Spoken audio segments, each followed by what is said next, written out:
Hanratty'S Huddle with your host Terry Hanratty. Yes, we are back rather quickly after last night's semifinal game between Texas and Ohio State. Terry? And you picked Ohio State. I picked Texas in an upset. Yes, you did. I really thought that, Texas lost to Georgia twice. Yeah. And they haven't really shown where they could beat that top 5 team, we'll say. But they have all the talent in the world. They got a lot of talent, yeah. They got a lot of talent. And I thought for sure, Ohio State's good. There's no doubt about that. But I thought they were playing a little bit above themselves. Okay. And I thought they'd come back down to earth, which was. It was a close game for a long period of time. And Listen, right up to the last 2 minutes. Let's start there. You have a 14-14 game, and then Ohio State takes the lead. Fine. Nice drive. Quarterback made some good running plays there, especially the one he tripped over the yard, over the line. That was unbelievable. It's just he had a clear. You see that from a quarterback Yeah. occasionally. Yeah. When they're not used to being. If they're used to go for 2 yards, then all of a sudden there's nobody there to hit them, and all their momentum is going forward, and they just fall over. But fortunately for him and Ohio State, they got the ball down to the goal line where he scored. So now you have a 21-14 game, a very good game, by the way, and you have Texas coming back, getting the ball all the way to the 1 yard line. Well, first of all, right? They were first and goal from the 2. The 2 on the penalty. Right. Then the next play they get another penalty, first and goal from the 1. Correct. Now there's where I thought Sarkisian really blew the game. He blew it. Yep. This is something. He's supposedly this. Everybody was saying, "Well, I don't want to second guess Sarkisian." Why? Everybody gets That's second guess. That's what he's there for. Yeah. Chuck Noll got second guess. That's right. If he can get second guess, Sarkisian can. That's right.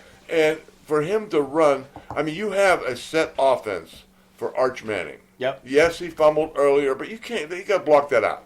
You got to block that out.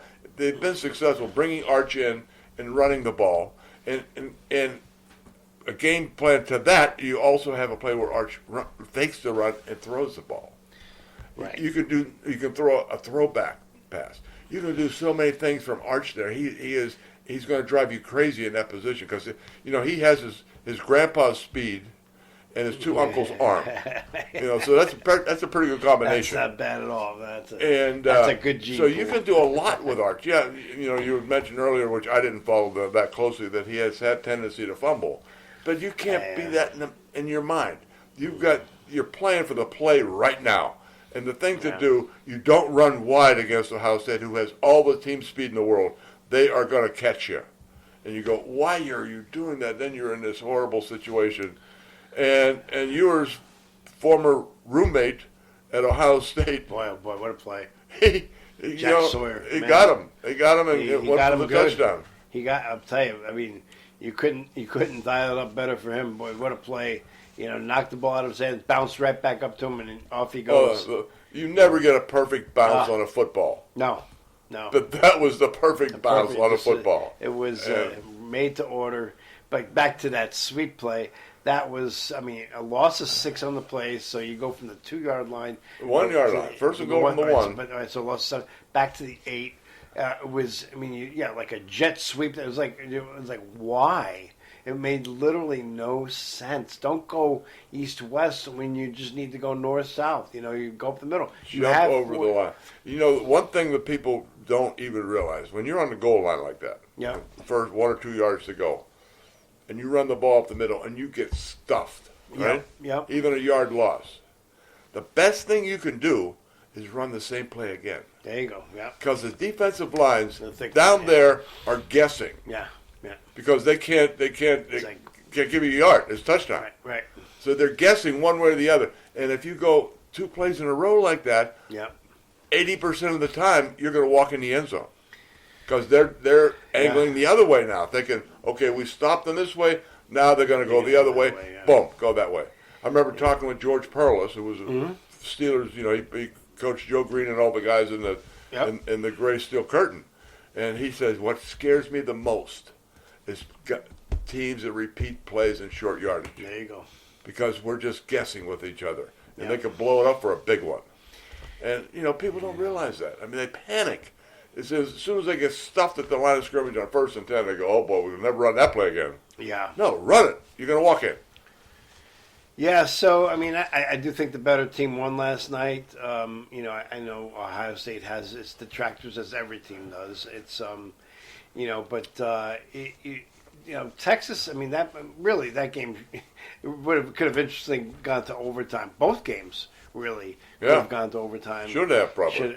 Should have. And so now you have this national championship in the year of this first expanded playoff. Two northern teams. Two northern teams, and two teams that have been widely criticized for many years of just, you know, let's be honest, not being able to get to this point. And I think, you know, and here's the thing. So, I mean, Notre Dame is, you know, obviously better than anybody, is pretty banged up at this point. The opening line is 9.5 points. That surprised me. I thought it was going to be 6.5. Yeah, I thought that would be under fair. A touchdown. Yeah. But they're, you know, it's early. They've got 10 days. Right. Yeah. I'm sure the bookies are out there feeling out where the money is and all that good stuff. You know, But I don't think it'll change much. I think Ohio State has proven in the last few weeks. Yeah. They have this resurgence ever since the Michigan game. Yeah, they did. I mean, they keep brought, you know, on the telecast, they keep telling them, which is true. I mean, Michigan went in there and beat the hell out of them in Columbus. Yeah. Physically, they beat them up. And they just had a come-to-Jesus meeting, and all of a sudden they come out playing like, you know, the Kansas City Chiefs. Yeah, listen, they've had a good run here, and I think I'm hoping for a really good game. I'm hoping for a competitive game. I'm hoping that Notre Dame can get a little bit healthier here. Well, the thing is, we're not going to get healthy in the position that we need, which is defensive tackle. Okay. I mean, we got Riley Mills, who's a hell of a defensive tackle, who got hurt in Indiana. He's missed the rest of the year. Yeah. And he was, you know, he's our 6'6", 300-pounder in there who was very active and stops the run really well and plays across the third really well, the two of them inside there. So we don't have that, and we're rotating guys in. And people don't realize, you know, when your first liner gets hurt, you put a good backup in, which is fine. Yep. But then what's your depth? Your third guy is really falling off, or a freshman.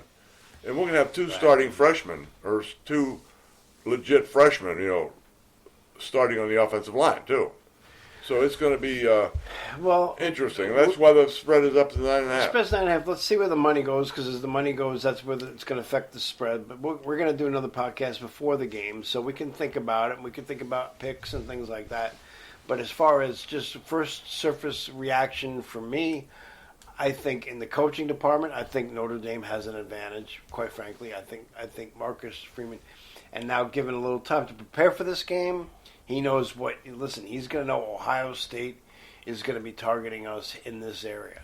Yeah. Right? So he's got, you know, personnel aside. There's nothing you can do about that. Your team is your team. But I think, you know, I think he'll come up with a good game plan. Clearly, Ohio State has some great athletes and some real dogs on that team. So, well, they have. I mean, some, that in a good way. They have some receivers who are just a group of receivers that Notre Dame has not seen so far this year. Yep. And these kids can fly. I'm just, you know, I always wonder why Notre Dame can't get these kids who run that 4.3 and can stretch the defense. You know, hopefully they got a couple transfers coming in next year, one from Virginia, one from Wisconsin, who are supposedly burners. So we'll see. I think, with quite frankly, with this coach and with this run, that you're going to see a whole new. Not that they have bad players, but a whole new recruiting interest from high school players and transfers. The only you know, we have very few transfers. I think we had 13. Most people are in their 20s. Yeah. And you know, one was a kicker, and what we really need, which are difficult to find, are defensive linemen. You know, the big run stoppers, the guys that are 310 pounds who can move. Yeah. You can always find a big old fat kid and just, you know, set him there. They're not going to do you any good. But, you know, the athlete, they're big and strong and fast. Yeah. So those are always difficult to find. And for some reason, the wide receivers, you would think, in this day and age, the way everybody's throwing the ball, there would be a million receivers out there to choose from.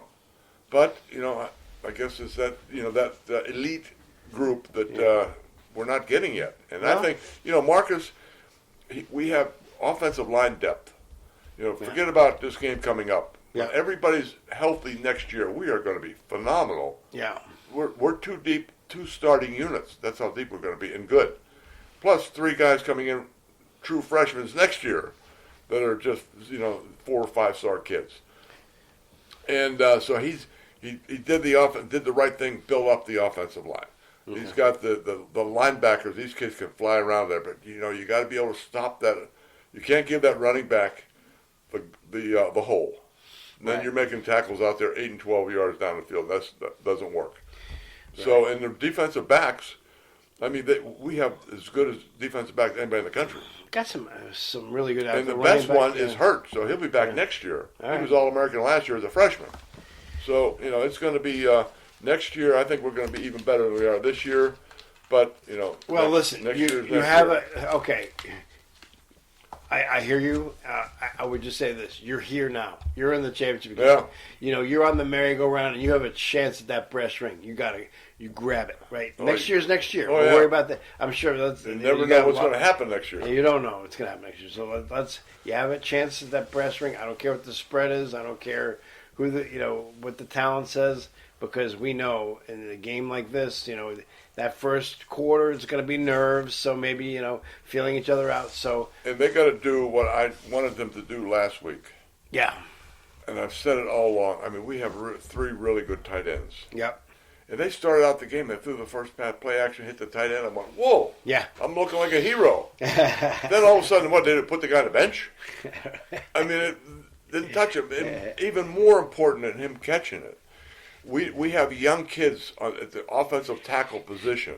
Right. At this point in their career, they need help.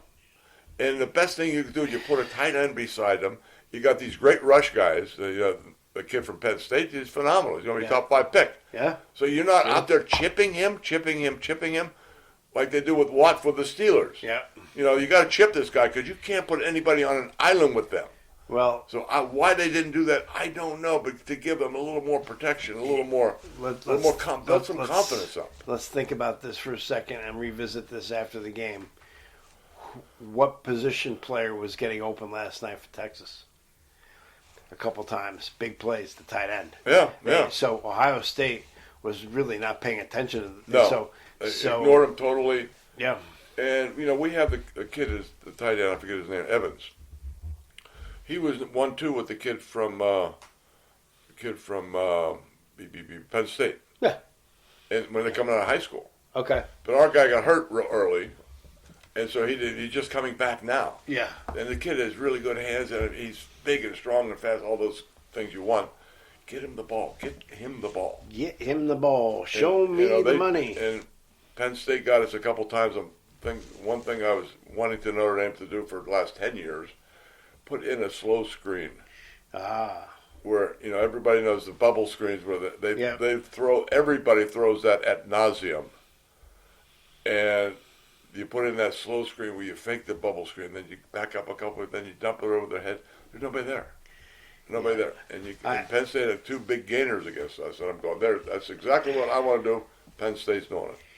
Well, I think they're going to be a little creative here, and you almost have to be. I think it's going to be. Listen, we're going to have fun leading up to this game, and at the end of the day, I think it's going to be a really good game to watch. I don't see the 9.5 point spread, but at the end of the day, what is his name? I think he played quarterback in high school. Yes. From Penn State. So he's going to be a high pick, like you're saying. And he'll be a top 10 pick easily. Yeah. The kid has everything. Yeah, no, he's tough. If you and 2 old guys can come up with his name. Well, I mean, it is. We've been up late last couple nights watching games. That's right. It's off for me. It's Tyler Warren. Warren. There you go. A little help. The kid is really good. I mean, he has great speed, and when he catches the ball, then he starts running. That's when you have your problem. These guys that are 190 pounds in the secondary, they don't want to see him coming. Won the John Mackey Award. I remember John Mackey as a player, but and he top tight end in the country. He's going to be a weapon in the NFL. This kid. Yes, he will. The kid Bowers from Georgia last year is with the Raiders now. Oh, had a great year. He's having a great year. He led and this the kid league in receptions. This kid is good as him. Okay. So let's keep an eye on that. We'll bookmark that for our draft conversation in March, April. All right, so let's transition. We have some pro games today. Ooh. I don't know if they're going to be able to be as good as what we just saw in the college games because, we open up this afternoon. The L.A. Chargers are in Houston to play the Texans. The Chargers are actually favored in this game by I think 3.5 points. Yeah, you got to give it to Harbaugh. He's really goofy. He's goofy. And I've met Jim. When he was recruiting my son at Stanford, we were out there. You told that story, yeah. And but when he went to Stanford was bad. He turned them around. Yeah, no doubt. He turned around the 49ers. He turned around Michigan. And he's turning around. You got to give it to him. I mean, the guy really has the formula to build a team, whether it's college or pros. He really does. And you got to respect when they say that they have a lot of talent. The Chargers, and I think I like the Chargers too. Yeah, I think the Chargers. I think the Texans might be a little over their head with this, but they get the home game because they won. They won the division. So, the AFC South. I'm sorry, is a little weak. So, but the Chargers. I think Herbert is. I think he's having a phenomenal year. He's a hell of a quarterback. He really is. Really. I love watching him. I mean, he is so committed to the pass. When he throws a pass, it's thrown, and he works it around. And Harbaugh loves him, and they get along extremely well. So you got the AFC games today, wildcard games today, and the second game is it's going to be a bloodbath again. There's no such game between the Ravens and the Steelers that isn't. Yep. I mean, they are without Flowers. Yes, they are. Yeah, that was a big ticket because that stretches the defense for them. Right. And Russell Wilson has got to play a little better than he has the last couple of weeks. Well, so does Pickens, quite frankly. I mean, because Pickens has been awful. I think he's a head case. I don't know if he's checked out or I if don't know. It's just he's got a problem with Russell. He's got a problem. I mean, he does. If he's not getting the ball, he's not blocking. He's not doing anything. He's not even running his route if he's not the number one option on that particular pass play. I'll tell you what, I wouldn't touch that guy if he wants to go free agent to another team. I wouldn't touch him because I don't like him. I mean, you can't check out and expect people to be interested in your services. So we have the Steelers are getting. You want to guess how many points it's up to tonight at Baltimore? How many? 10. 10 points. 10 points. Wow. When was the Pittsburgh Steelers ever getting 10 points since 1970? Don't know. 69, I'm sure we were getting them when we were 1-13. But from 70 on, we never got 10 points. That's a big enchilada right there. 10-point spread. Ravens. I know the Ravens are good, but I don't know. I'll tell you, the quarterback is, he's tough. He's a handful. Yeah, no, he is. He can run, he can throw. But that Flowers injury might be bigger than people are, It is. It's big. Yeah, that's a big injury for them. But they're going to take over with the quarterback run. Well, all right. They're going to get back and they're going to be chasing. Listen, you got J.J. Watt. You got some players on that defense, so we'll see. We'll see. All right. Watt's been a little banged up. All right. This is the time of year where everybody's banged up. Right. Every college or pro. I'd be more concerned in college because these are young kids who've never been through this stuff before. But the pros are still banged up too. All right, then we go to tomorrow. It's Sunday. You have you finish the AFC side of the bracket with Denver at Buffalo. Buffalo being a 9-point favorite. That I understand more. I mean, listen, Buffalo is a tough place to play, but Denver could come in and give them fits with this. By the way, congratulations to Zach Allen, New Canaan. He made second team All Pro. Oh, good. Yeah, second team All Pro. Good for him. Yeah. So Zach and that defensive line, I mean, they're good. They led the league in sacks. Yeah. They could give Josh Allen fits. Who knows? I think these numbers are just amazing. 9 and 10 points. It's hard to believe in a playoff game in the pros that you're talking those big numbers. Then tomorrow, late afternoon, you have the Packers play in Philly to play the Eagles. That probably might be the best game of the year, of the weekend. Well, hold that thought because Sunday night you have the Washington Commanders at Tampa Bay Buccaneers. Nah. You don't like that? No. Not. I think the Tampa's Pack playing in Philly. That's the closest spread. That's a night game. The Pack in Philly. Pack in Philly is 4:30, so okay. it'll be dark and because Philly's an interesting place to play. Oh God, Philly's an interesting place. When we played there 100 years ago, yeah. Noel would say, "Do not take your helmets off," and there was a good reason for it because they were pelting you with everything from the stands there. And I don't think they've changed much. I don't think so. They still, when they built the new stadium, people don't realize they have a jail inside the stadium. The old stadium is sort of a makeshift jail where the judge came and was there for the whole game. And they were bringing these drunk and these guys fighting. They bringing them in and put them in and lock them up for the night in the jail in the stadium. Then when they built the new stadium, they built a nice brand new jail for them. The Philly fans are unique. It's got to be the only stadium in the country that has a jail in it. I don't know, but jeepers! I mean, Flyers, Eagles, Phillies. They across the board. They're proud of it. They love it. Are you kidding? No, they love the fact that they're thought of that way. So okay, so let's go. I'm sorry. So you're thinking Eagles, Packers. I think that's the number one game of the weekend. And who do you like? Eagles laying. I like the Eagles, yeah. I think the Eagles are gonna win that going away. I really do. I don't think Green Bay is ready for this game. And then the Commanders and the Buccaneers. That's the last game of the weekend. I'll take the Commanders. I think You're gonna take the Commanders. They got something going there, yeah. All right, yeah, I think that could be a good game too. And Jaden Daniels, playing very well. He is. But so are the Bucks. Baker Mayfield. I mean, they're. Yeah, Baker probably doesn't get the credit he deserves. He really doesn't. I mean, he's very accurate. Yeah, because he's bounced around so much. And people look at him like he's some kind of like a punk. I mean, this is the way he acts during the game. So I said to my wife, we were watching last week, and she said, "Do you think he's a jerk?" And I said, "No, I just think when he gets on the field, it's like a different person." Doesn't mean it's like when you're competing, and you're getting guys' faces or you're, doing stuff. It's stuff that you go, you don't even know you're doing it because you're in competition mode. A lot of people can, put a lot of Johnny Manziel in them. It's two different people. Yeah, two different people. Yeah. So they're sort of cut out of the same mold, their looks and build and whatever, and from where they are from college, but it's two different people. Yeah, it is. And I liked Baker a lot at Oklahoma. I just thought he was really, really accurate in terms of just putting the ball right on the spot. So that should be a good game. All right, so we'll circle back next week. We'll recap these NFL games, and obviously leading into the next week of games, and then we will also do a real preview of the Natty, they say now. People like to say the Natty. I don't really care for that, but it's the national championship game. Do we have to shorten everything for crying out loud? The national championship game between the Ohio State Buckeyes and the Notre Dame Fighting Irish. Well, it should be interesting. There you go. But also, before we sign off, we want to, the people out in Los Angeles are still getting, they had another fire last night. It broke out, and the one in the Pacific Palisades is still not under control. It makes you wonder how these fires are getting started. I just really. They caught one guy. I know.